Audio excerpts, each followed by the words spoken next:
So, you know how the Mezritch Mag used to say Torah. Mezritch Mag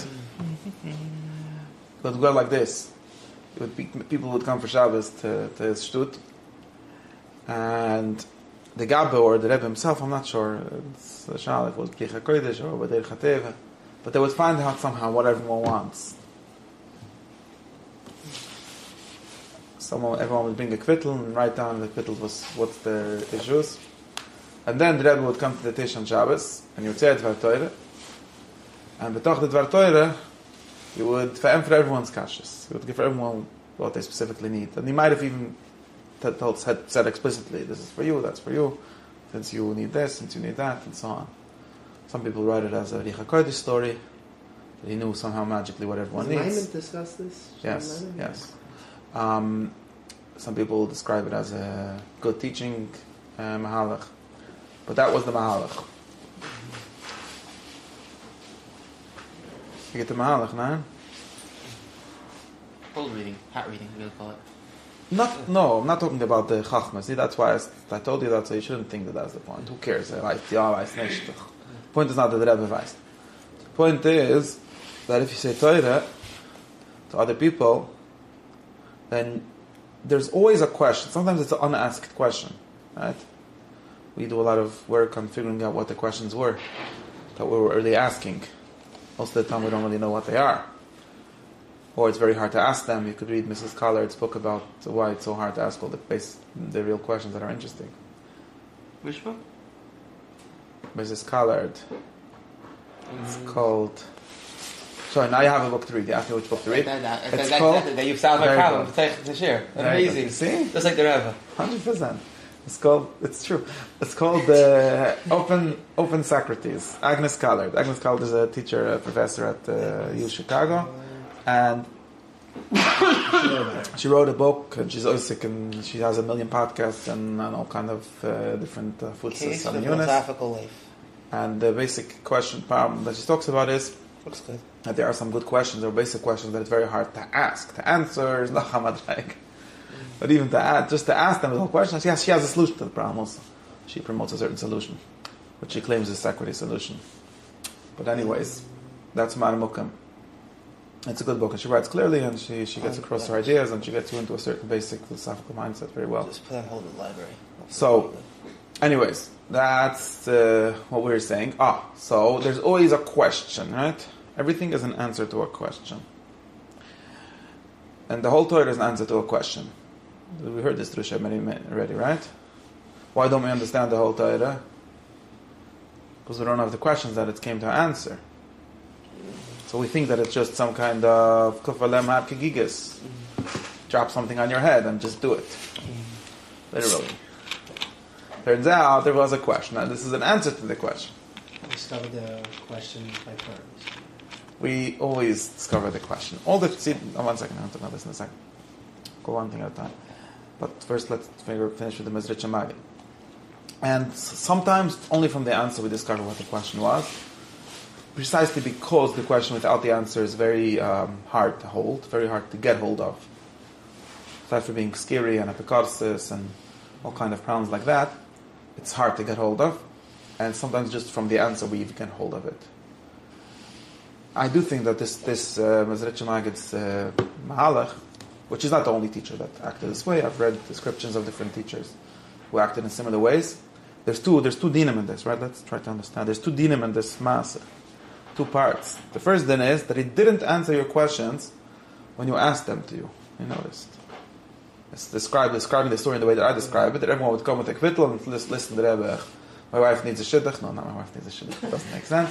But anyway, sometimes the kids, my daughter needs a shidduch, and my wife needs panusa, and I need this, and the chavochet problems, I have machshuv azuris by daven.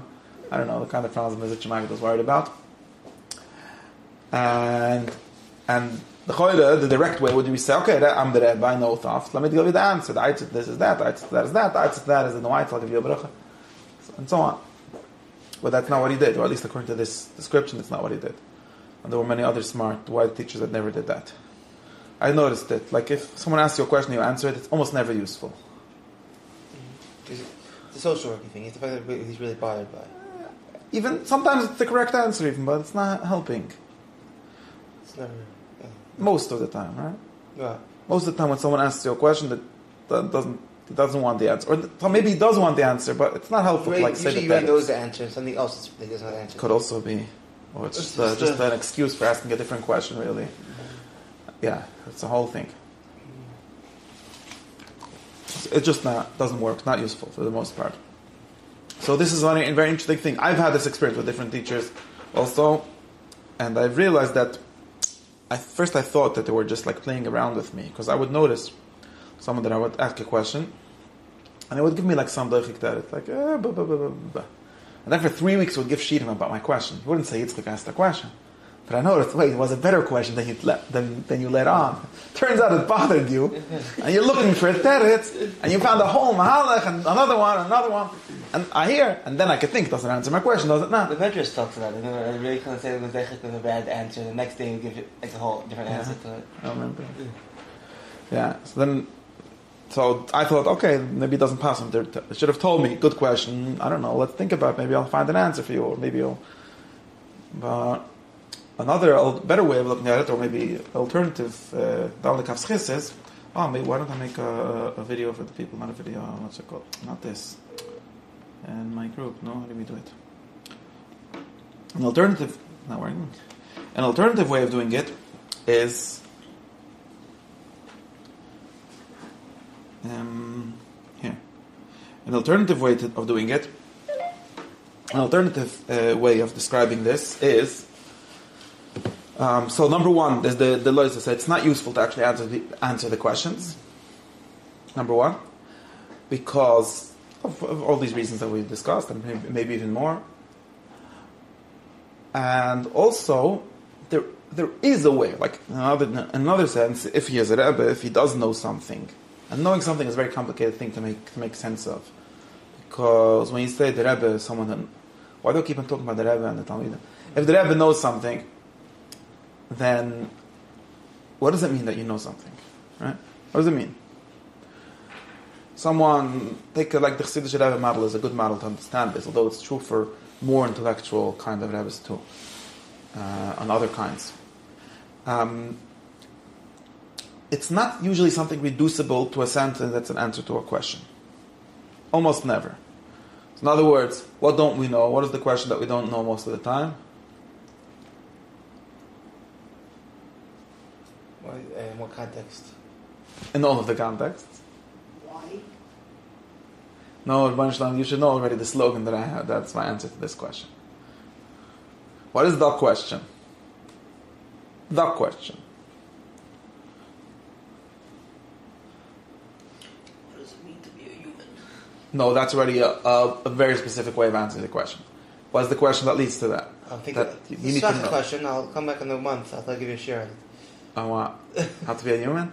No, I know what he means, but that's already a answer in some sense. That's already saying we already have a good way of asking the question, which sort of leads us to an answer. But so the question that leads to that is what is not what is it? No, that's metaphysically. Nobody cares about metaphysics. Why don't I care? What is the first question? How to live the good life? You already said a too long question. Make it shorter. How should we live? How to live. Very good. How to live. How to live in the sense of how I should live my life in the most simple sense. That is the question, right? Very good. Of course, this can be particularized in any way. How to live, how to have a good life. Right? When you come and you say, I want to shir ampirim, you're just saying, how do I live as a Yid who has a whole history and all kind of things that put me all the way down until we get to Piram. But it's just an instance of the question how to live, right? That's if there's a question. Sometimes they just tell me a good word. Watch it, tell you a good word. I don't know. You should laugh. Okay, so how do I laugh? If it's a serious question, then it's some kind of variation of the question, some kind of particularization, right? Some kind of prat in the question how to live. Can't be anything else, right? Or if you want to ask me what's the teretz on the Rambam's Kasha on the Ravid, or the opposite, or whatever, it's how to live in a specific intellectual context, which already has all these assumptions, and so on, right? Explaining Mesechtes Yevomis. Explaining Mesechtes Yevomis is another way of asking. Explain me how to live as a Yid who thinks that it's a thing to learn Mesechtes Yevomis. How do you do that? That's why people go to yeshiva for, right? Not to have the list summary of all the shirim, but then you could ask ChatGPT for that. Right? And even before that, you could look in Kitzur Piskei Harash.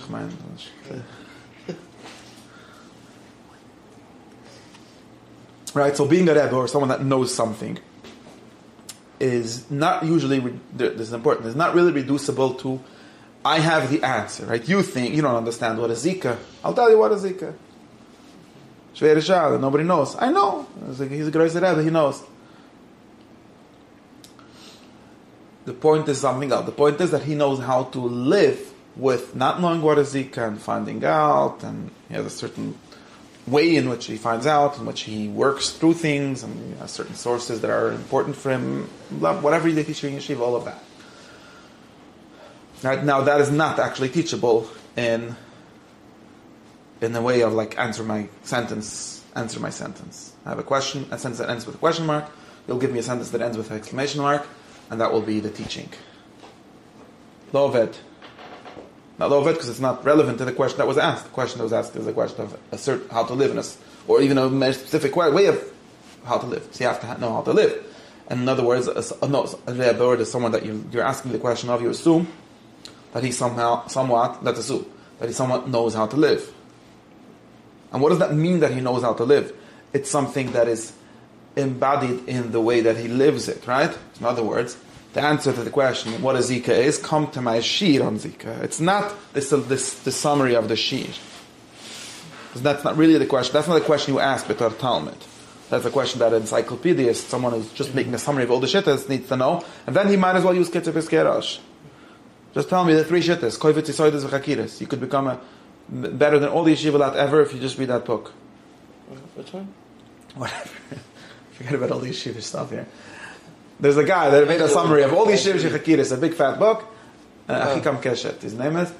A very great book. If you want a Chakira for anything, he has it. And he has it. Mar Mekoimis, Rebbe Chana Vasma says this, and Rebbe Chbe said that. And it's fine. And now you can argue, but that's not the point. Nobody ever thought that was the point. It's useful. I'm not saying it's not useful, but that was never the point. I always didn't exist. That's great. Alright? Yeah, there's a thing. And then there's a few versions, and it's very good. It's very good. It's like an encyclopedia of Yeshivish raid on call it not raid, but the summary of the raid.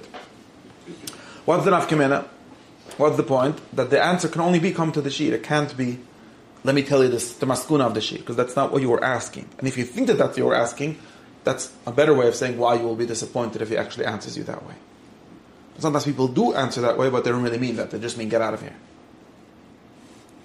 Right? Get off my back. You don't want the real answer, come to the shir. So this explains us why, and so therefore, if you mean to say how you got there, how you live that kind of life. That's the question. How you live that kind of life, not how you got there. How you got there is why would I have to never go through the whole shver way if we would know the maskuna? No, it's how you live that kind of life. There's a kind of life that's called figuring out what Zika is. And you got to learn how to live that kind of life. If you're interested in it, maybe you shouldn't be interested in it. That's a different question. But the question that a yeshiva asks from the yeshiva when he comes is, how do I live that kind of life? And the answer is, come to the shir. How many times I have to come? I don't know, until you figure it out. Until you can do it yourself, basically. Right? But if you would tell him, let me just answer you. I can give you the summary of everything they teach you in yeshiva in 20 minutes. It might be very useful for other purposes, but not for the purpose that you came here. And in the same way, if a Yid came to the Mezritcha Magid and he heard that he's a teacher, someone that knows something, what does he know? He knows how to live, for some value of knowing how to live, right? In a certain sense of knowing how to live. Right? More specifically, he knows how to... What does the Mezritcha Magid know that we don't know? Anyone know? He would go to him, what would you ask him? What? Chassidus. Chassidus, what is Chassidus? Inspire people, get people to follow you. A lot of things you ask them. Well, obviously he knows how to get people to follow him, but that's not what hopefully that's not the main thing they're going to learn. That's what I was wondering. What's Mezritcha Magid know that we don't know? Chassidus probably a lot better than I do. Well, he invented Chassidus, right. Of course he knows it, but that's why would anyone care about Chassidus? He just invented it yesterday. There must be a question that it answers, right? Some sort of deeper meaning of what the Torah is coming to do, I guess. Okay. If you were looking for the answer. Yeah, if I would answer this question on the spot, it would destroy the whole point of this year. No, I think it's a good question. What do you think he knows that we don't know? What kind of things does he know that we don't know?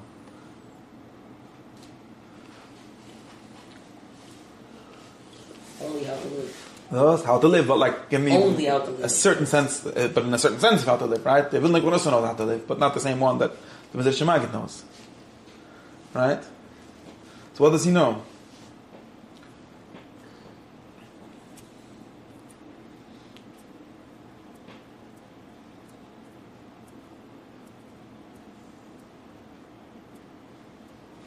You should be the only one who knows that answer this question. Just saying.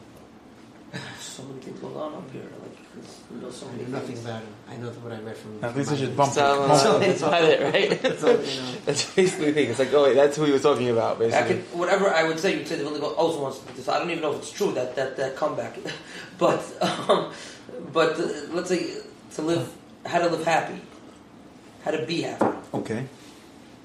Something. I think that he knew how to live.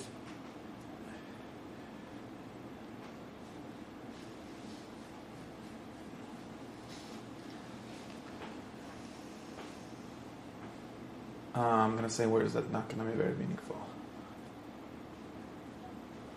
Yeah, I think he knew how to live in the presence of something very subtle without making it into a system or a box. In other words, he knew how to say a Torah on Shabbos by the Tish that would have something to do with your wife's issues, or she asks you for money, and the problems you have with being Mechavan by Shemon Esrei, which is exactly what I described before. That's what I think. Maybe he wasn't. That's just my imagination. I think that he knew something about that. That's what I think. So, and someone comes to him and he asks him basically this question. He asked him a lot of questions, but why did he come to me, right? You asked me how to have panusa, I don't know, go to your local Yoyetz Lenyuna panusa, whatever it is. Tanya said. Right. As the Balatanya said, but of course Balatanya himself, okay, whatever, let's not get stuck in this. Point is, the point is, whatever, he's trying to systemize things and it's not working. The point is, he knows something about that, and therefore the answer cannot be, like, I have a slogan, say Tikkun Akluli, whatever. There are ways of having slogans that answer these kind of problems, but that's like a whole art. But what he really says is, okay, no problem, so I'll tell you exactly what I'll do. I have a way of like going into some kind of having my state of Shabbos saying Torah. And in that kind of state, I know how to relate to all the kind of questions that you asked. And that activity, that action, will respond to your problems. And it will do a much better job than if I will just list out my answers. Because I'm sure I'm a smart guy, I can list out the answers to all the problems that you gave me. But that's not what you came to me for. You think that the Mezritch Magid, me, has some kind of way of doing things, right? I have a way of doing things, so let me exactly do it. Let me do it with you. You'll see how I'm doing it. Maybe you'll be able to somehow get something from it, or maybe you'll be able to imitate it, maybe you'll be able to at least get something out of it. And it turns out that he probably said much, that when giving or advice, or not advice in the broader sense, right? Teaching is also a kind of giving advice for the mind, right? How it's said and what is not said and from which angle you start is just as important as the content, like the purely intellectual sentence, right? And probably because he does it in this kind of way, it turns out to be a lot more useful, even in the simple sense of being advice, than if he would just like be answering everyone's questions. Makes sense? Yeah. So that was the Akdama about the Mezritch Magid. So now we understand how we have to do things.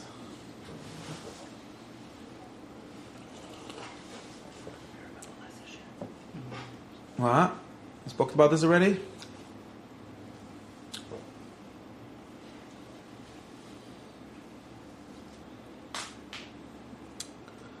Huh. How's it got the perm? What? How? How's it got the perm? Achashverosh and what he was looking for? So now we could think about a bunch of things. What should we think about? So continuation, well, let's do Shishapidam? I don't know what was last year's Oh, you don't remember. I thought you asked. Tell me. Yeah, you didn't tell me what it was. Yeah, so I think it was last year, maybe it was 2 years ago. I think last year's shir was that in summary, if you don't fast on Pesach when you need to be fasting, that's not called like Stavai Yedi.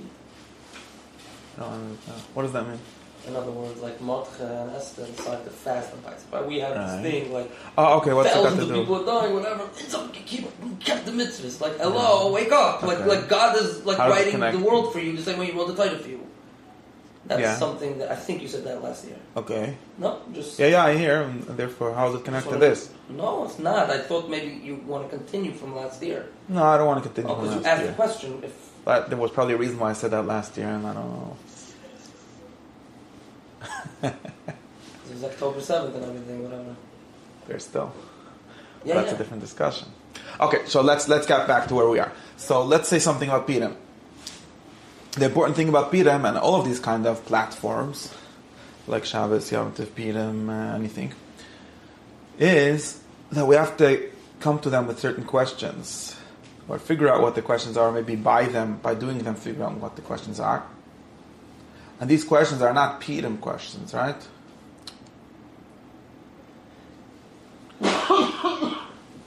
It's not the pshat that there are some Purim kashas, like on Chanukah we're very worried about the Bas Yosef's kasha for some reason, and on Purim we're very worried about some other kasha. I don't know what it is. Who Achashverosh? Who was Achashverosh? You Achashverosh. Who Achashverosh? That's the question. Okay. Sorry. Or I don't know, whatever people are worried about on Purim.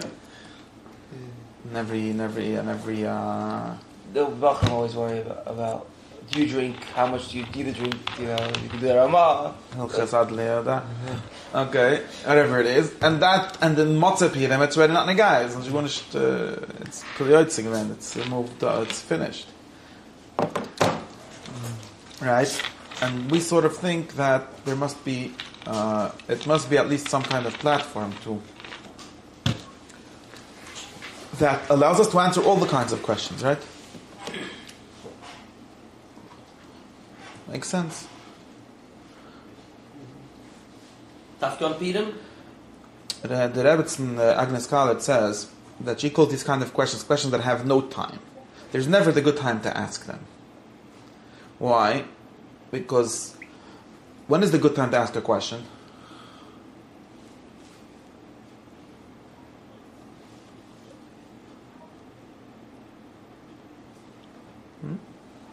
When? When? When the problem arises. And the problem arises is a good time to ask a question? That's when you have the question. Okay, and usually it's too late to ask the question, right? Like what kind of question do you mean? The question, by the way, this is right, the question of how many bottles of wine you have to drink on Purim is probably not best asked on Purim afternoon. Why? Because you should have already bought the bottles of wine yesterday in the store. Man, it's like too late now. Right? So when you actually need to use an answer, by the time you need the answer, that is not a good time to ask a question. Right? Why? Because you already need it. That sounds like a waste time to ask a question because now you need the answer. Very good. And sounds like would be the best time, but it's actually the worst time to figure out the answer. If I needed the answer yesterday. If I knew it before, I didn't know there'd be a question. It could be I'll be learning 1,000 answers. No the question might not come up. I'm like, so if the moment you need it, memorizing a phone book. you actually need it now. If you actually need the answer now, then it's not a good time to ask a question. I'm not getting the logic. Let's ask a question. If I want to know a phone number, the question is, what is the phone number, right? Because I need to live my life to get this phone number. So you don't need it right now. You need it tomorrow. You need it in 5 minutes. You have enough time to find out the answer, right? Right, but if I was memorizing the phone number 5 minutes ago, then pretty simple. So it's a pretty simple question, and it takes only about a minute or however long it is to figure it out. And then you need it before you use it, but you just think you have enough time. All right, very good. What if we have a question that is probably not going to take only 5 minutes to figure out? It's going to take 5 hours to figure out. Okay, then if I wouldn't be good this time, probably should have known 5 hours. What? You not only should have known 5 hours, right? Not only should have you known 5 hours before. Well, how could you have? But there's a problem. Like there's a paradox here, right? How could you have known? I don't know. Maybe it just happened now. Suddenly it's Purim. What do we do? Turns out it's not suddenly Purim because we already know it for thousands of years. But let's say there's other issues in life that are like this, right? Suddenly it's like this. Now what do you do, right? Usually there's some other guy that pretends he knows. But what happens? But no, it's important, right? But this is important, right? The emergency. There's like people that the Hatzalah guy. His job is to know things before when you really needed to know it, but you didn't prepare yourself, right? That's the definition of emergency services, right? Emergency services are people whose job is to know things in the right time because other people didn't take the time to learn it before. Or they couldn't. I'm not saying they have to. The division of labor said that. That's his job, right? But the point that she makes is that there's a basic problem, which is that once we need something, and it's something that we really need, right? Just to be clear, the phone number is not something you really need. Or maybe you really need it, but your life is not going to change. And if for the wrong number, you'll try again, you'll figure it out. It's a small, you have to find that number beside that, but maybe it's a small problem. If as the bigger the problem is, and the more acute it is, you need it right now.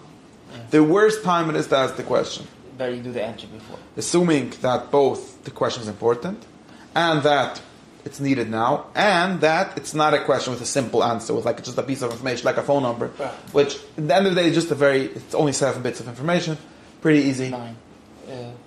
Depends on how long the phone number is, So whatever it is, it's pretty easy to find out what the phone number is. It's a pretty simple answer, right? There isn't usually any like yigiyas ha'toyre going into finding out the answer. It doesn't even make sense for there to be any kind of yigiyas, like work to finding out the answer, right? What about the question of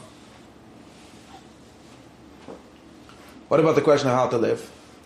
When is a good time to ask it? You know why? Now we know the tailors. Now I understand much. Be noise, be tzaddik.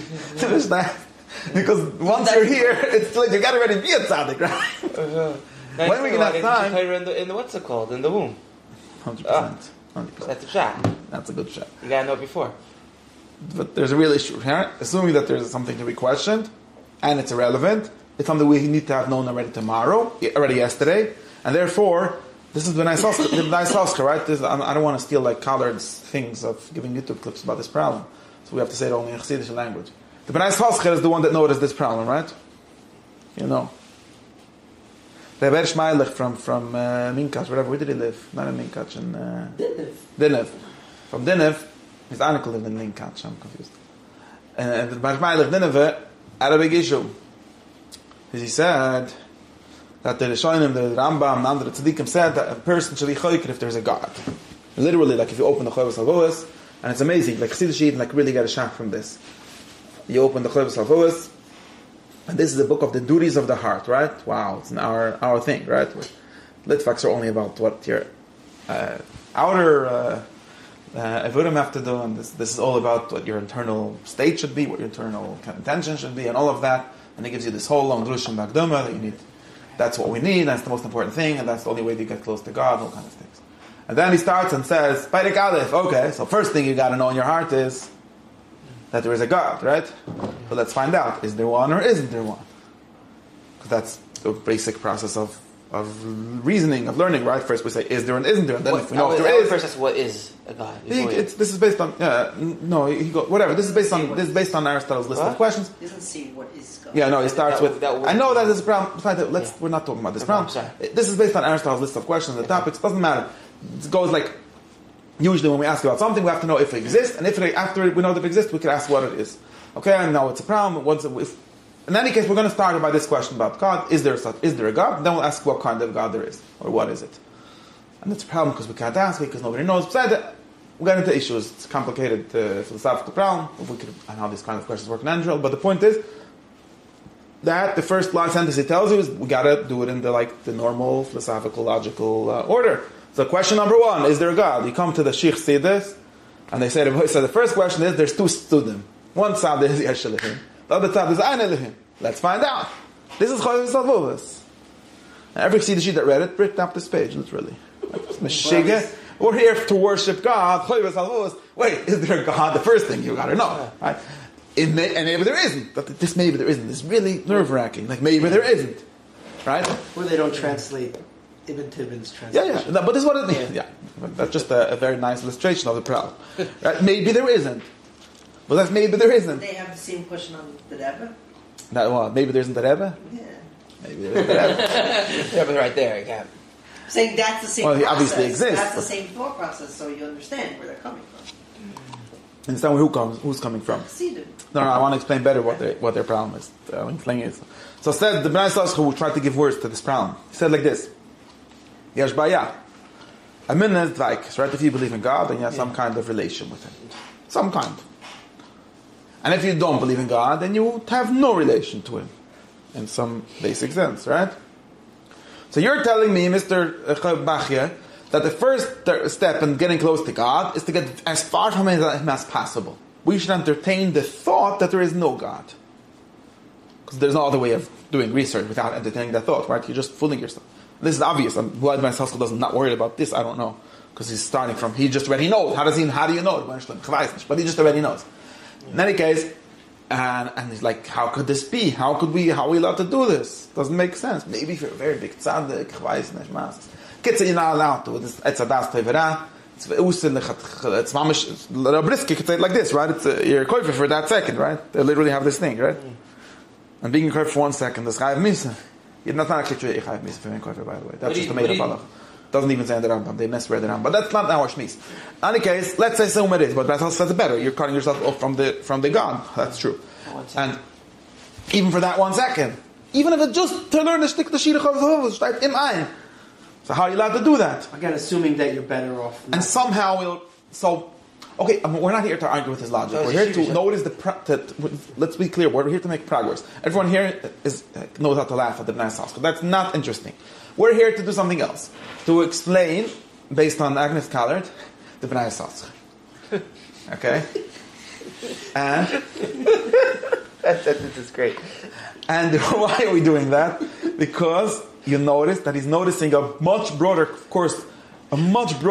deeper and more problematic thing than this like funny ways of saying. So it's a chash issa, how you allowed to do issa? It's a veiral lishma, you have to do issa in order to have a munah, you have to not. We get into all these like funny discussions. But what he's really showing you is something much more basic.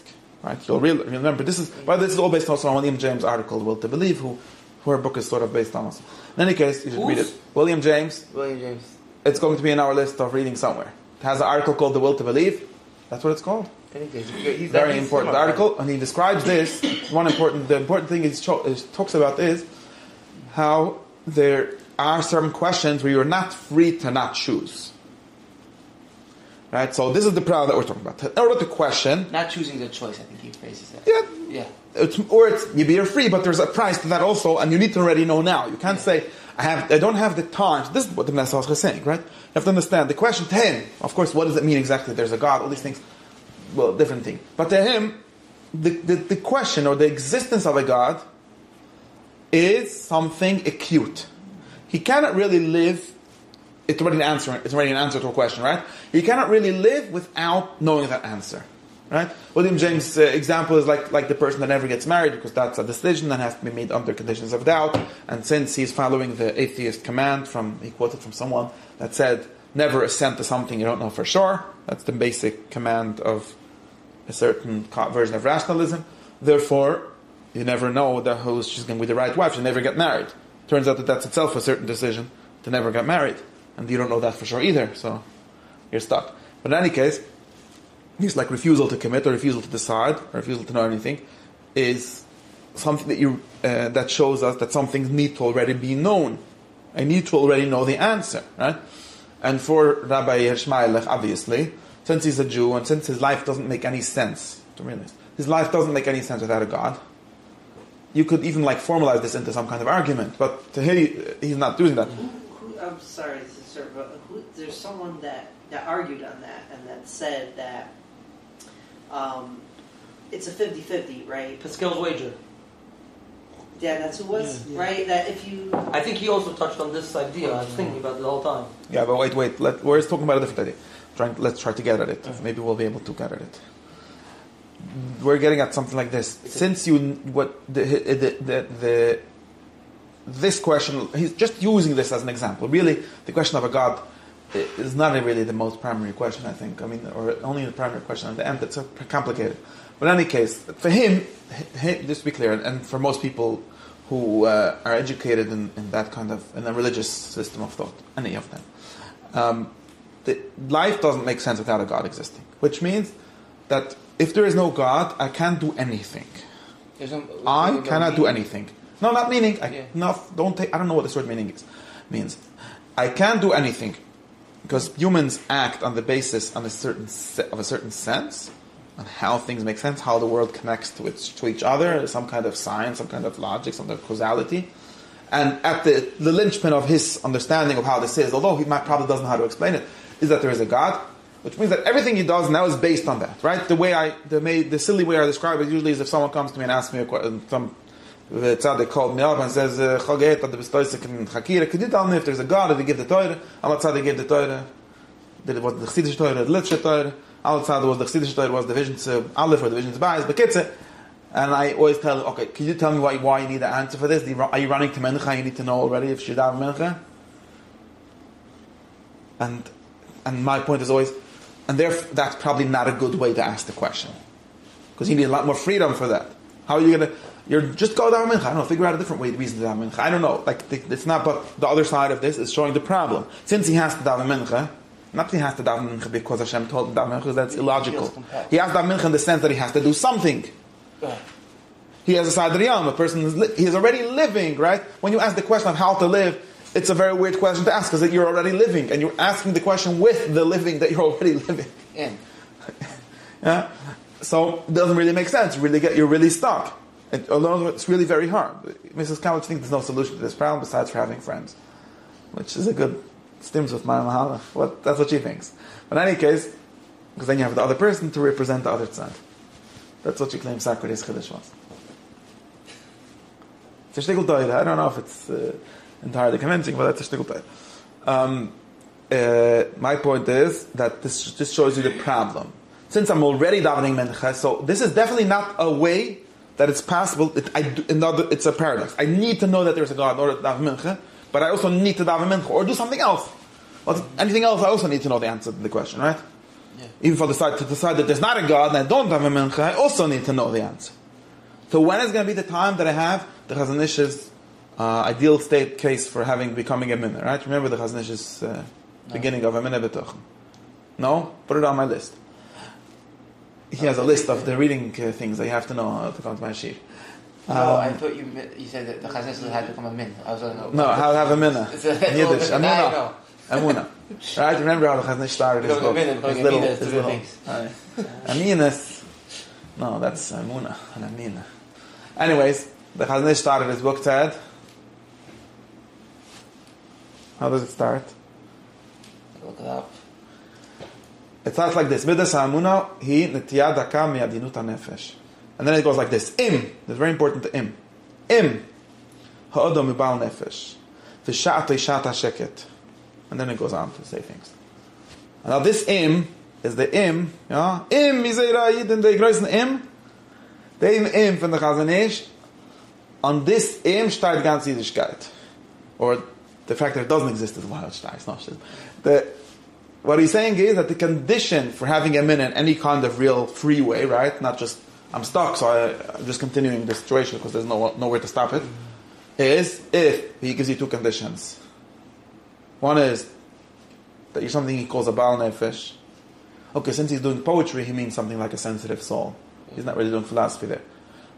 Which is true. You need some sensitivity also to be a philosopher. Like Aristotle said, where does philosophy start? In the heart. Wonder. It says in the beginning of the metaphysics. I've never actually read that. Is it outside? I didn't either. I just know. You should know at the beginning. It's like one of the slogans. I've read some of it. But it's a very famous quote. Heschel made a big deal out of it. Wonder meaning what? How? Like, wow, things are happening. What's going on? Like, right? It doesn't mean wonder in like awe sense necessarily. Just like the question, like a pre-formalized question is wonder. Right? Curiosity. I wonder. You could call it curiosity. Anyways, right? So you have to have that. And what else do you need to have? Shas HaSheket. You need to have a time of silence. Solitude. You have to do a silent retreat. No, you don't have to do a silent retreat. What it means is you have to have the mental space, or the emotional space, or the physical space also, obviously, right? Basically, and then you'll start wondering about the world, and according to him, you'll find out it's Valabira, whatever. But before that, nothing starts. Look, we have phones, so you don't have to worry about that. We have phones which are making sure that we never have any of that, so we don't have any Sveikas Namin, unlike what the Chassidish think that phones are going to Sveikas Namin. It's halb phones make people never have any Sveikas in anything. It's actually true. Because having a suffix means you have a lot of extra time. Not a lot. Not extra, by the way, no. You have to have time to think. Right, and time is also space, like in emotional space, like a whole, like basically you have to have space. Your phone is thinking, and what? your brain isn't. Your phone is thinking, your brain isn't. And that's the opposite. So, and actually they're right that you shouldn't have a phone, because you can't be an apikoidus with a phone. And you can't be an imam without being an apikoidus first. So therefore, right, because that's the question now, they're saying the Chazal said. So therefore, the Chassidish are right, but only the Chassidish when it was before the phone, it's called Skandal Kaifrin. The second one, the phones, it's over. Exactly. Because you don't need it, it's on you all the time. There's no like thing down, it was a chalois. It's like the computer. There's no chalois. You thought it was a different thing. That's true. Only the that he keep Shabbos and don't use their phones or computers on Shabbos, they have a shtickle chalois. Hashem, when I'll make new Yiddishkeit, as we like in Bayaf Duda, we're going to add a mouthful by screens le paper or something. That's something. The biggest rush is the guy who finds I have to use electricity on Shabbos. It's just a rush. Electricity doesn't bother me. Certain things. Let's figure out exactly. Okay, let's right. Yeah, it's true. It's true. The internet is not conductive to thought. That this is important, right? This condition of having anything, of any knowledge, is having the question, and the condition is to have some kind of space for asking that question. And just to be clear, if you're worried, if you're very vadagit with the Yom Chama Bakoiris, that's definitely not space to ask the question, right? And if you're worried that you should be an apikoiris, or if you're worried that your father taught you lies, that's also not a good space to ask the question. So it turns out that since the times of Udom Edition, there wasn't anyone that had time to ask this question, right? Or in a pure way, right? Because we're all very much far from being happy or being free, right? Bal Nefesh, there's some of us are, but Shati Shat HaSheket, that's a very difficult condition. Difficult in the sense of being almost metaphysically impossible, right? Because it's a logical loop. In order to care about it, you have to already need it, and if you already need it, then you don't have space to think about it. Mm. But yeah, this is why the best way to have duchakira is to already have emunah. Because you already have a conclusion. No, not because you already have the conclusions. That's just jump. That's like the arrow in the putting turning the target around the arrow, right? No, the reason for that is. No, can you imagine what I'm saying? By the way, this is true. I've noticed some people who like, if you're very religious and you're not worried about becoming a kohen, very important. You also have to not be worried about becoming a kohen. Yeah. Not have this hilchas kfira that you're maybe for 1 second you become a kohen, maybe no 5 minutes was the shia minimum kfira. No, you shouldn't be worried about that. Why not? Because I have a minna, and therefore some people have formalized it like this. Like you have. There's 2 kinds of a minute. Even the Rambam almost lives in this formalization. There's something called believing what you were told, and we believe what we're told. Sean, the guy saying, I'm fine. Nothing wrong with being an abstricted. Everything they say that you do, I do also. Right. Besides for that, now we're going to think. But now we're thinking without worrying that we become Otrach. We're not becoming Os.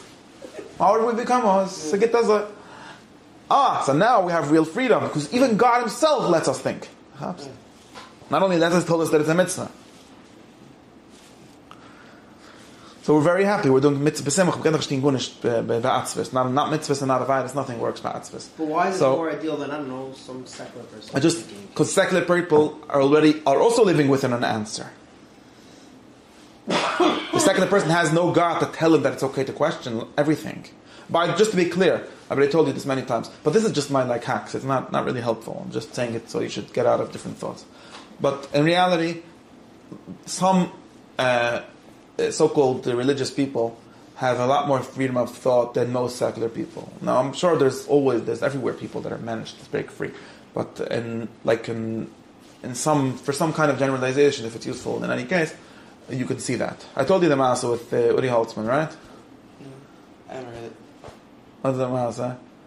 I told you. So Rabbi Holtzman, he told me that he's like this he really thinks he's open-minded, whatever. But in any case, and he's like, I'm just thinking, I have my conclusions, but I think I have no problem. So he met this secular guy, and they told him, there's a whole problem, the Haredi and the secular, they're in a fight.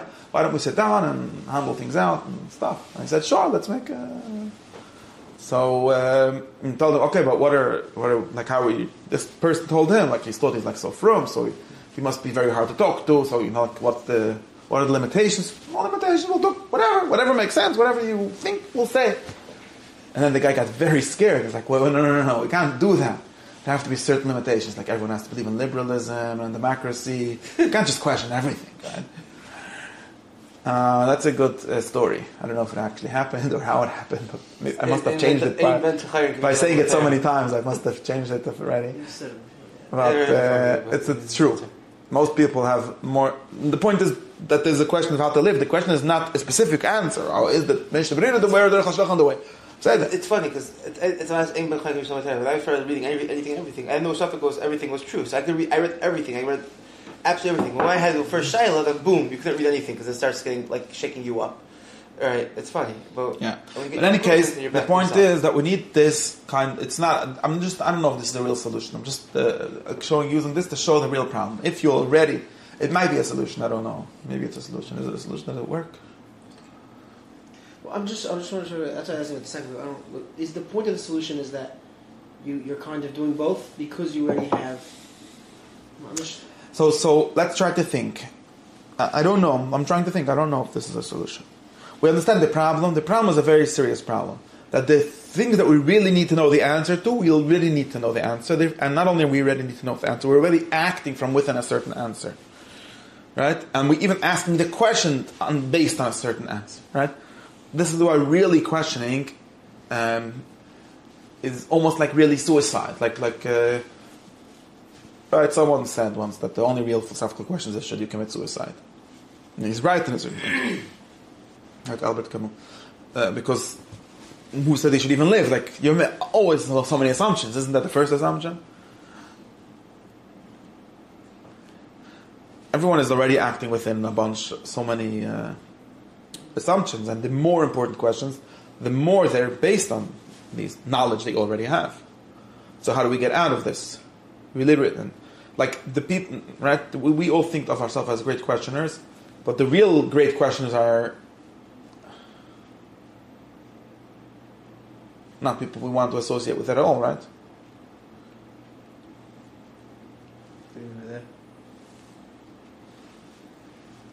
Who? Yeah. Or what kind of person usually? Conspiracy theorists. No, they have a lot of answers. Also, but I mean, some kind of if you really have enough questions, you end up in some kind of nihilist life, not nihilist shit. This is kostet Geld. No, some kind of nihilist life, right? Drug addicts. Yeah, maybe a drug addict, or maybe the opposite. I don't even know. It's hard to say. If you have no answer, then there's also all kind of things that happen to people that have no answers, just for kind of psychological and social and and whatever reasons. But that's like the real kind of questioning that you should be doing, right? Being the guy that stands in the back of the shir and laughs is not the größte pakoiris. When it's not a größte questioner, right? Because he's more or less side of stuff. That guy's. It's not what we're after, right? And you really can't. You can't. It's not even coherent. It's not even possible to really do that, right? People, let's try everything. Let's just see what happens. I don't know. Have no opinions whatsoever and just see what happens. I don't know. See, you probably end up dead. And who knows who says that's bad? Can't even condemn you, right? Socrates held that it's not bad. Socrates did, yeah, but I think be able to do it. Yeah, more complicated. Thus, even though the brain works, it doesn't make any sense for someone to be able to do that. The emotions, possible logic. Maybe yes, and maybe not. I think that's another ideology, but you don't really know that. Just someone told you the theory. That's why.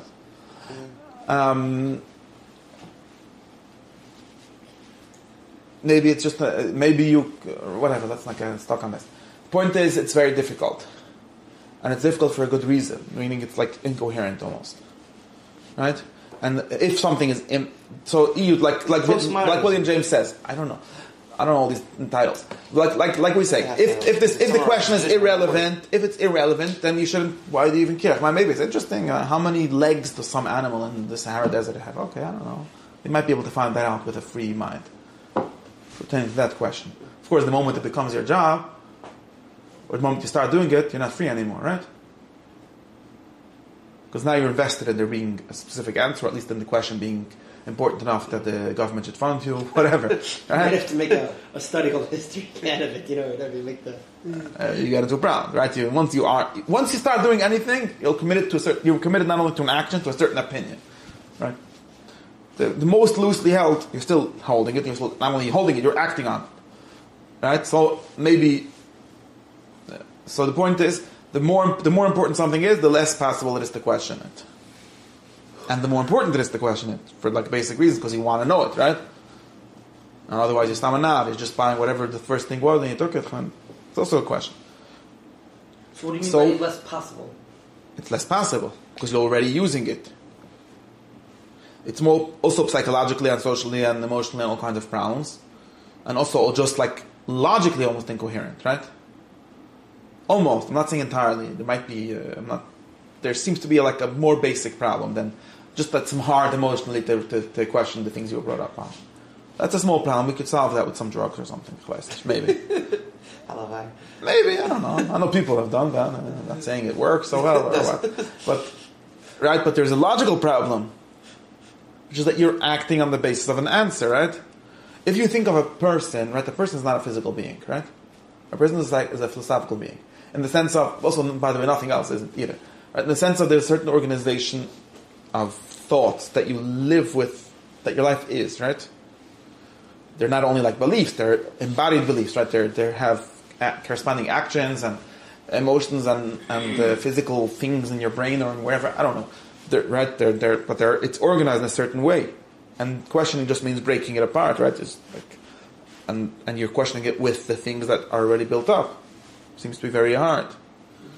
And where's this whole idea of free inquiry and knowledge, which can only start with free inquiry? Where is it can even be possible? And even if it is possible, the moment I start thinking about it, I already, by the way, what you asked me about people is true for thoughts also, right? We discussed this a few weeks ago. Right? The first time I have a thought, I either like it or hate it. Most things, the way this is a certain level of life or a certain level of soul.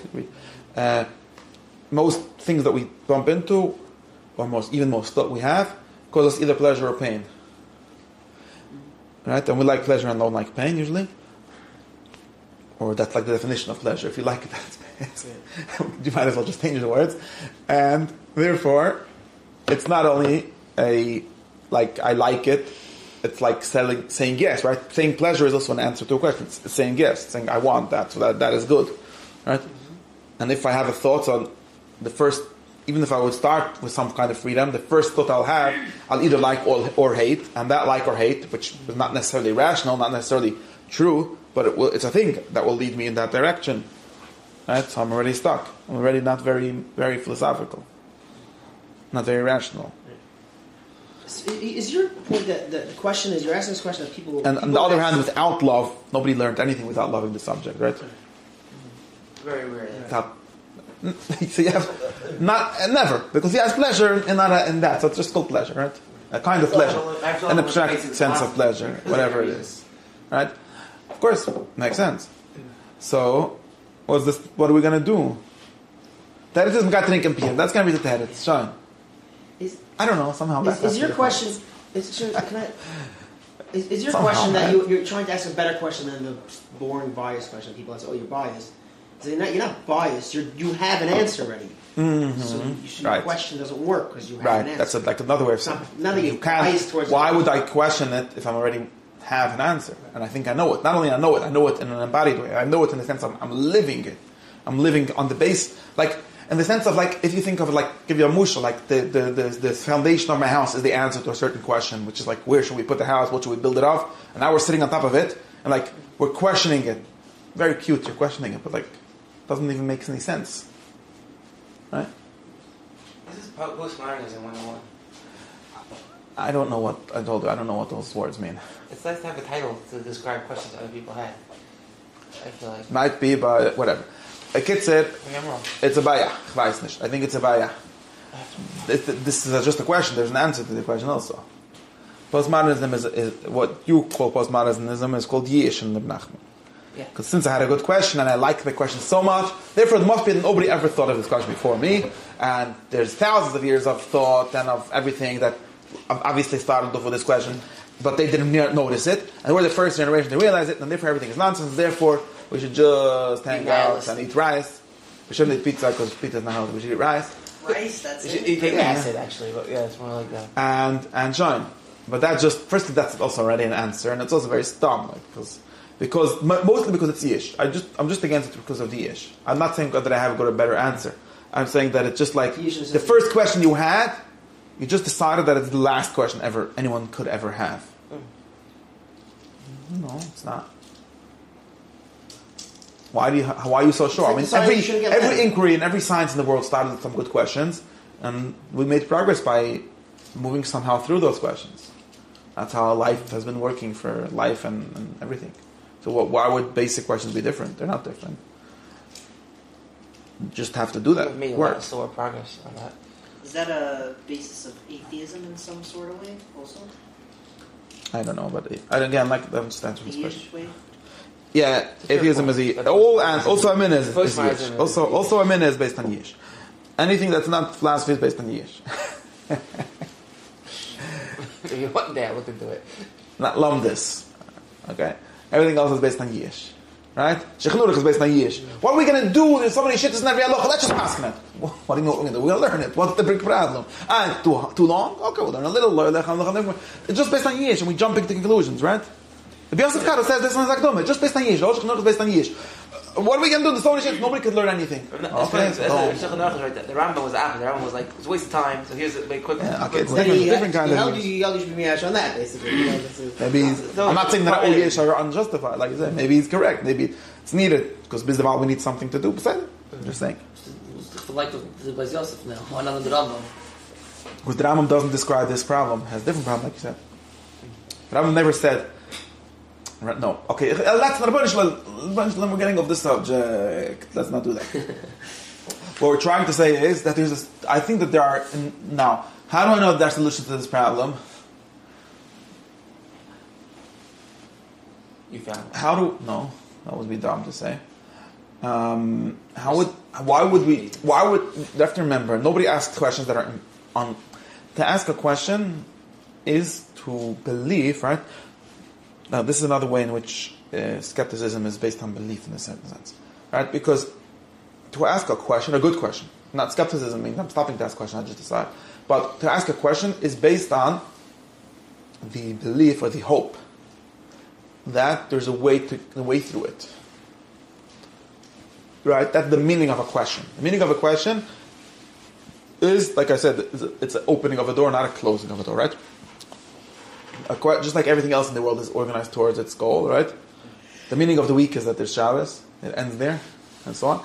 The meaning of a question is that it's leading you, it's pointing towards an answer. And that's why we say the better the questions are, good question is half of an answer, or maybe a really good question is the whole answer. Because it's becomes very obvious. But our problem is usually that our questions are not very good. Our questions are very fuzzy and very broad and very what do I do? I don't know. What kind of question is that? What do I do?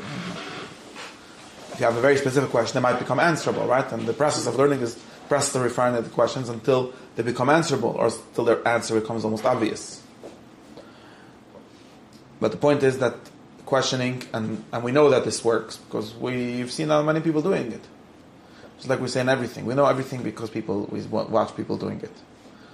And we've watched people start off with even with this meta question of how can we question things, and figure out something. And even if it might be hard to describe, maybe it would be easier to watch than to describe, or easier to do than to describe sometimes. Some descriptions of things happen after doing them, not before doing them. But we know that there is a way out of this. We're not trying to get ourselves stuck. And all kinds of solutions that say, therefore we should just jump into the lake or whatever, those are just not they're not really asking the question. That's another way of saying it, right? Because to ask a question, a question is something that comes with an answer, or at least could be answered and should be answered, right? The questions that shouldn't be answered are the ones that are already an answer, right? Yeah, the reason there's such questions is because they're not good questions, of course. They're really answers that just said in the language of a question. But if there are good questions, then there's our answers. Or maybe because you don't understand, you're not ready, which is another way of saying you're not asking the correct question. You're asking the question wrongly. The way you're asking it can't be answered. You would know how to ask the question. You would know the answer to. Makes sense. I have to leave. You could leave. It's a good question, man. If I'm left with cliffhanger over here. Oh, maybe. Don't worry, I don't have an answer to the problem. If you ever find the answer, let me know. He's making a podcast, so you'll find out. It better not be 42. Thank you. Okay. Stimmt. So, what are we gonna do? Oh, firstly, we don't believe that there's such a thing as a question without an answer. And this also has to do, like I was saying, has to do with the humility, right?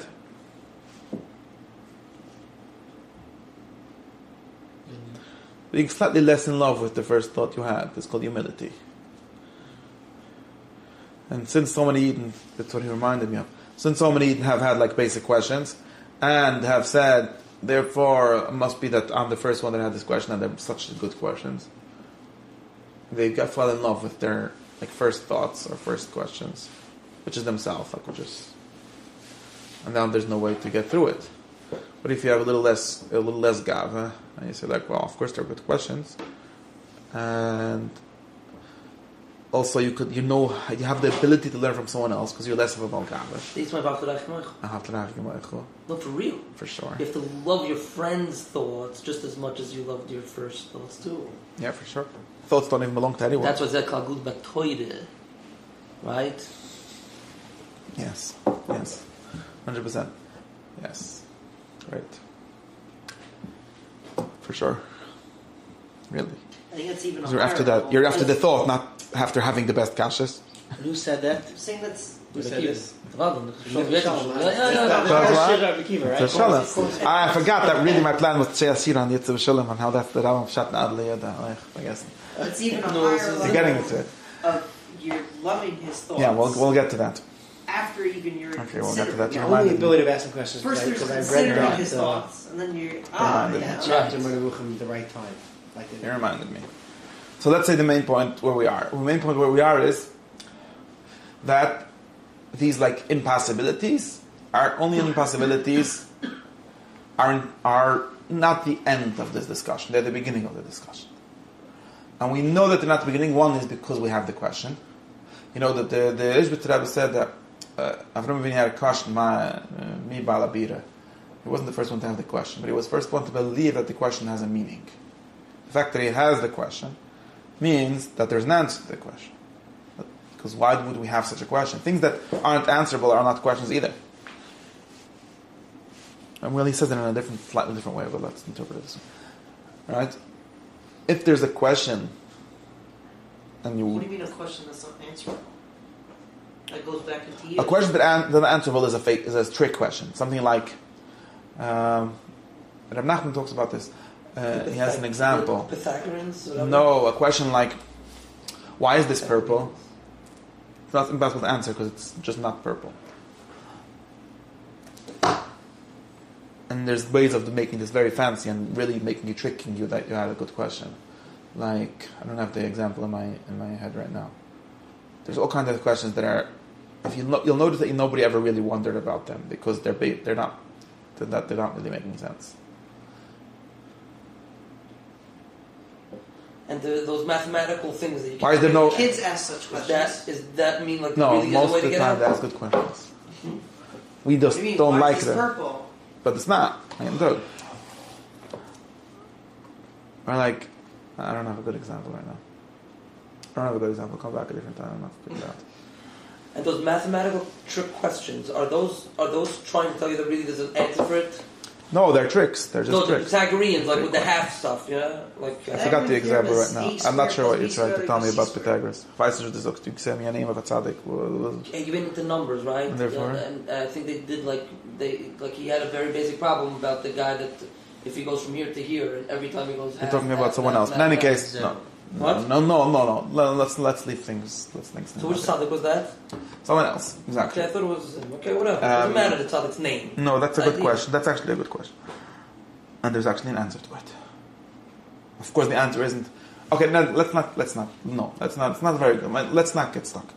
And what I wanted to say is something else.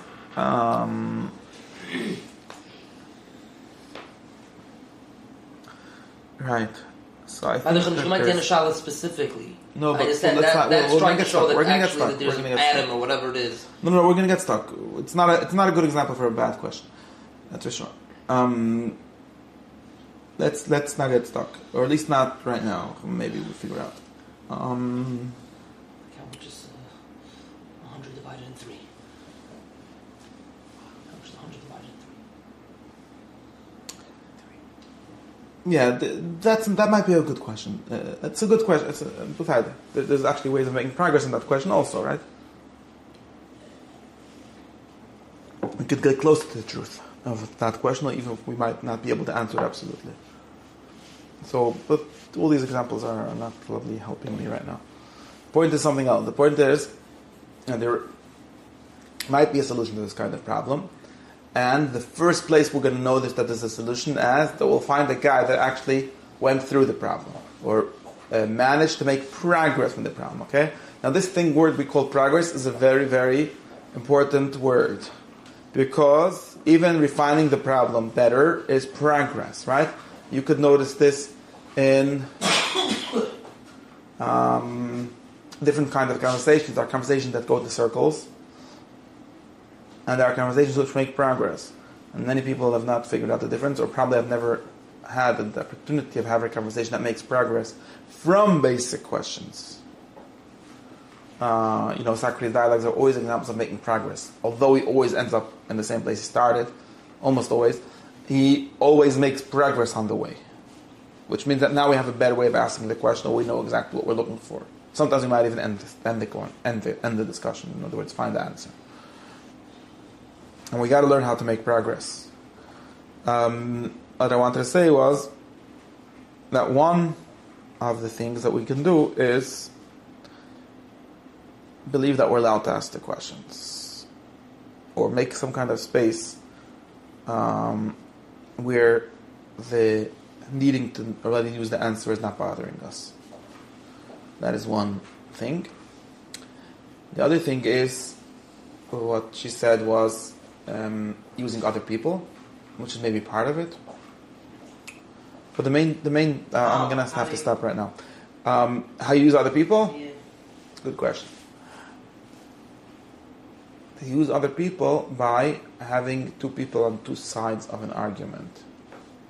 We talk about it. Right. In other words, me just thinking of something by myself, I'm almost, this is just a practical thing. I don't know yet the whole theory that she has about this.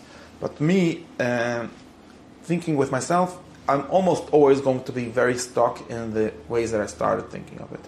And therefore, usually tend to go in circles. But me talking with other people, especially people who actually think or actually have thought or have written books, which is a way of talking with us across the time, is going to probably allow me to have a space between the answer that I'm already using and the kind of answers that someone else has. Which maybe it's a different answer, maybe a different question. Usually that turns into like an argument now. Yeah. If it's an argument, whoever's smarter will probably win though.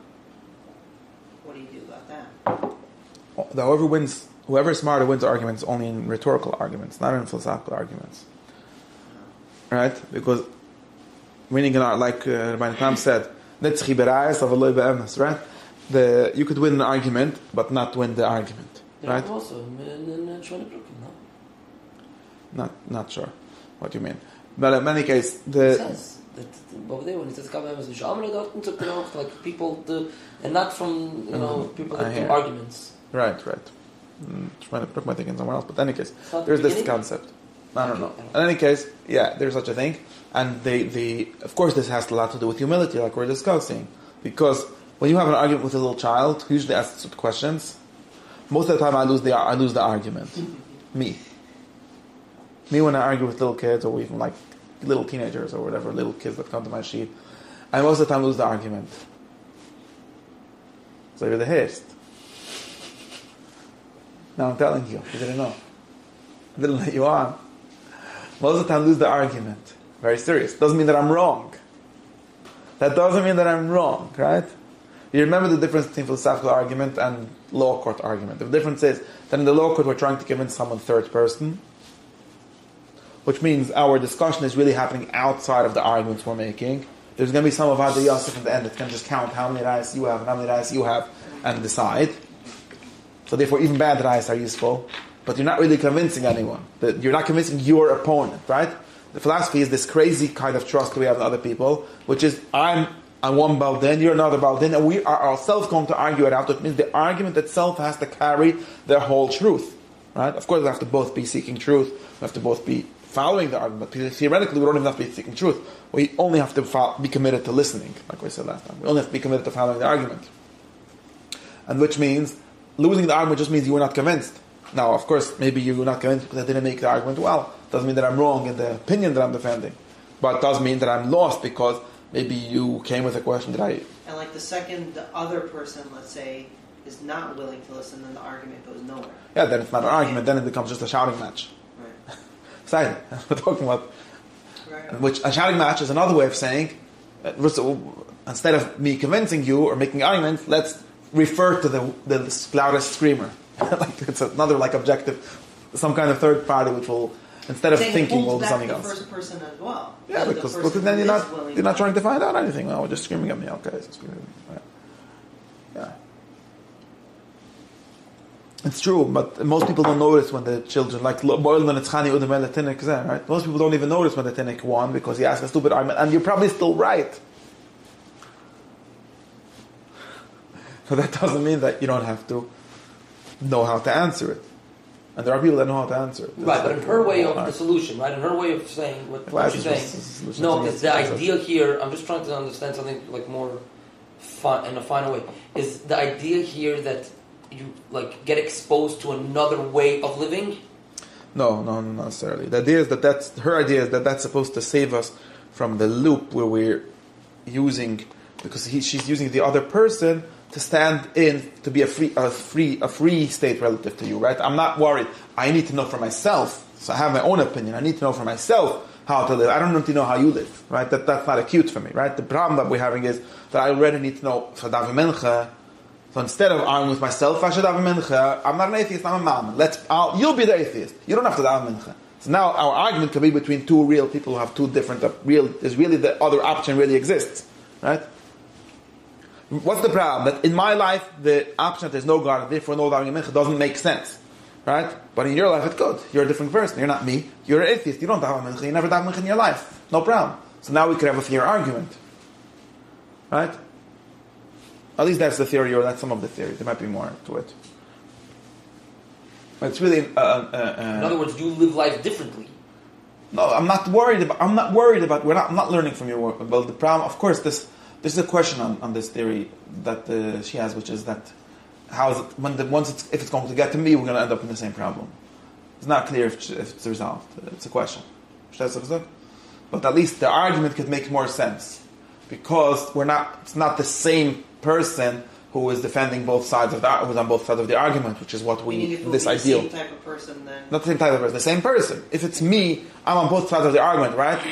How could I even pretend to be able to find out, to have the freedom to choose between the options of davening mincha? I'm already davening mincha. But the other person is not davening mincha, so he's entirely on that side, and then from some kind of art of argument, which is maybe a third thing, which we have to figure out. But at least it solves us some of this problem. That's the theory. If it works, if it needs to have some lachet, we'll find out. I didn't really come here to defend that solution. I just came here to show that this has to do. I think that most of this has to do with being. I actually think that it might be I don't know if that's the only solution. It might be a solution. We'll have to work on it, see if it works. And I think that the first part of the solution is to be able to not know. And it works for us by splitting between the kind of beliefs, right? Plato really had a different solution. It's not clear. She says that this is a solution, but it's very clearly in the Plato, or the later, the Muslim tradition, they very clearly have a different solution, which was that I could split between the kind of beliefs I needed for action and the kind of beliefs needing for knowledge. Right? Remember this. Okay, I'm going too fast now. I'm going to just stop here. I could believe, that's why I said it's a different solution, really, I think. Which is splitting off knowledge from opinion and saying that I could believe something without knowing it. And therefore, but when I'm working on knowledge, I don't need to be worried about the belief, because belief is a different kind of register. It's a different kind of thing. Or another way of saying this would be, and that belief will have to allow me to think. That's true. This is why the great religious of last Thursday wrote these two-sided psukim. Like mitzad religion, where we have a psak halacha that you're allowed to think, and we also have a psak halacha from the thought that we're allowed to be religious, because it's a different kind of item. And this allowed them that kind of freedom, I think. And the very big part of it was to not confuse, this is the different style, it's not her style, this is the Platonic style, not confuse opinion with knowledge, or not to confuse faith with knowledge. Not to say that you know, when you don't know. You could say you believe, which is very nice, and it even makes sense to believe, but you don't know.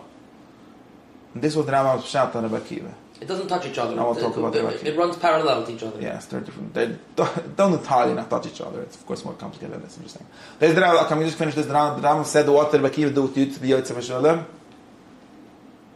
Al masha lo yishem lo yishemati. Al lemad l'shanch lo ymer ani yada." The Rambam said. The Rambam actually interprets this as a discussion of Chiddush Ha'olam, and he understands like this: that there's a problem with Chiddush Ha'olam, which is that there's no good proofs for it. There might be no proofs against it, but they're not. Or not good enough proofs against it, but there's also no proofs for it, which means that we cannot know it. So therefore, some people are just in denial, they don't know nothing. But some people are nichas lepadis, which means they learn massive reishis. And therefore, there's three groups. One group is apikarsim, because they're the kind of people that only believe things that they have proof for. And therefore, but the problem is that they're wrong, they don't even have proof. They also jump to a conclusion. They're so impressed by the fact that they can freak up their Rebbe that they think that that's a way of life already. Then there's another group of people which are just very frem, but they die. In other words, their cycle dies. In other words, why? Because they force themselves to know things which are unknowable. And once you pretend to know something that's unknowable, you ruin your capacity to know. Or in our context, it would mean something like you take away the entire space in which knowledge is possible. Right? So now nothing you say is real. The people that actually think that they know things which they really only believe, nothing they say is true. Because their evaluation of truth was broken. Right? The Rambam has examples of this, like Meshulam for this medicate. That's Bil Azai. Exactly. Then there's the Aliyah of Rabbi Akiva. What's Rabbi Akiva? No, the first. One second. How do you go crazy? Same thing. Is it the same thing? Going crazy and dying? Only three people in my story. Now, dying and going crazy are the same thing. One is Beirachnis and one is Begashmis, but they both mean the same thing. Now, there's only three people in my story. What should I tell you? There isn't a fourth person. The going Meshig is one version of dying. It doesn't matter. You could probably literally die. It doesn't matter. Then the solution, which is the Akiva's solution, is the Rambam's solution. The Rambam's solution is to say like this: if you ask me if I believe in Chiddush Ha'olam, of course I believe it. If you ask me if I know it, of course I don't know it. How should I know it? Even Moshe Rabbeinu didn't know it. How would he know? He had Neviah, which is a way of having good opinions, but he didn't know. Because it's not possible, according to him, it's not possible. And he even had this exact argument. He just says for 3,000 years people have been arguing about this. You're really the first, you're smarter than them, are you crazy? This is the Rambam says. The Rambam that all the Mashgichim say that Shagah Frekt Al Rais, this is what he says. He says someone that goes around saying this proof for Chiddush Ha'olam is just stupid, because I don't think that's something that 3,000 years philosophers are arguing about. You understand? You're overestimating your intellectual capacity. You don't know. If you believe, is it reasonable to believe? Maybe it's even reasonable to believe, but there's a difference between being reasonable to believe and knowing. And this is according to Rabbi Akiva's Mahalach. Whenever he got something that didn't understand, he just said, I don't understand. It was a problem.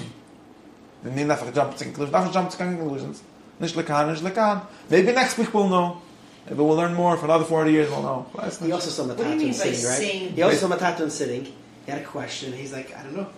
No, he had a drusha. That's a doisi with fish. What do you mean by saying you think you that didn't see the same thing? there's Yes. proof for Yeah, Chiddush it's- Island? Yeah, too much information to figure it out. What do you mean by saying that there's proof of Chiddush Island? You're saying that there's a logical argument that can make sense that There's logical argument that makes sense. Or Okay, proof yes. as in like He has very strict. proof evidence. He has What do you very. mean by that? Rabbi Rambam has very strict views of the word proof. But let's not get into this.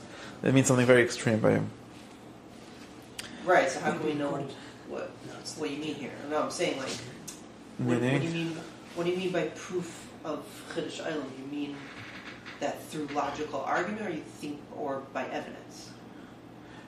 Because I don't know if he I'm has. saying different so many things. Svarim do logical arguments with this. So if you call that proof, then Yeah, he means logical arguments, and he argues with those Sfurim, and he says that those Sfurim don't know what they're talking about. They know what they're talking about, but what they think is proofs are not really proofs. They might be like Sfuris, but not proofs.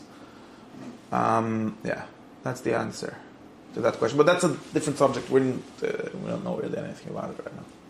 Just using it as a mushal, or as an illustration of the principle. Today is the Pshat Chayvin Shvsim Adli Udmatcha. Verstehst?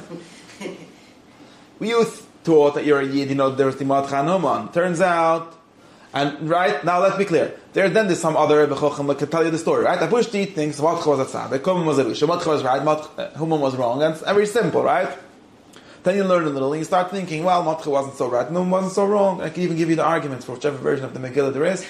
You'll come up here, I'll explain to you, up all the Lamdis, why Matcha was wrong and Human was right, or at least there's a lot of shittas, what the Machlokes. But whatever the Machlokes was, not so clear that one of them was right and one of them was so wrong. Matcha wasn't so right, Human wasn't so wrong. That's obviously, and he was not thinking really as this, right? Yeshni Amechad, yeah, turns out to be entirely true, the whole thing. Anyway. Was dat met drinken in de wegen? So wait, drinken is not mushal. So therefore, what's the solution? So there's three solutions, the same three solutions. There are some people that said, if woman is right, then we should go to the ICC and tell them that's an matcha. Because woman was right and matcha is doing a crime against humanity. Now those people, what's their problem? Not that they don't have good arguments, the problem is that they jump to conclusions. Because there's about as much evidence to put woman in the ICC. It has to put matcha. Oh, we'll put both. Got nicht. So why? Why? Maybe one yeah, one not. Why both? That's just the way of capping out of the question, right? Both. Let's just be even side. It's got nicht, you have to know. But if you don't know, then just be quiet. Right? Then there's other people that are just like, no, of course, we know for sure. They're just liars. Right? Those people also don't have what to drink pinim because they're bluffing themselves and they're stumped right. So what's this? Like Kamarav Bashach Reb Zayir is already dead. That Shomer Achav Shach Reb Zayir is an instance of Yekubay Hashem of last year. This pshat what he says, but so what's the real solution? The real solution is Delo Yada. We don't know. We know exactly what we know. We know that we are on Matcha's side. Why? Because we were born there. That's all. We don't have proofs against them. Well, we have proofs, but then if you ask me like the truth, not saying that we could win him in debate, but Hashem, we won him in the not debate, in the reality. But in debate, maybe we'll lose. So, and China is like, it's very happy if you learn. By the way, this learning of how to live with doubt is you should learn it in every subject in life. And also act. You have to also act. You can't just say, I'm going to live with doubt, therefore I'm going to schluff. No. You have to figure out what to do. And you figure out some rules. Hilchas Sveikas. The Hilchas Sveikas is the Kol Torah Killer, Hilchas Sveikas. And by Oymik, this was also the Chanukah Drusha. This is all the Drushas. Right. I don't know what you're talking about. No, Chanukah, like that whole thing with Rachmas Tzlif Plus. Okay, Sean. We're always in our state. And I'll pause my video. I'm not going to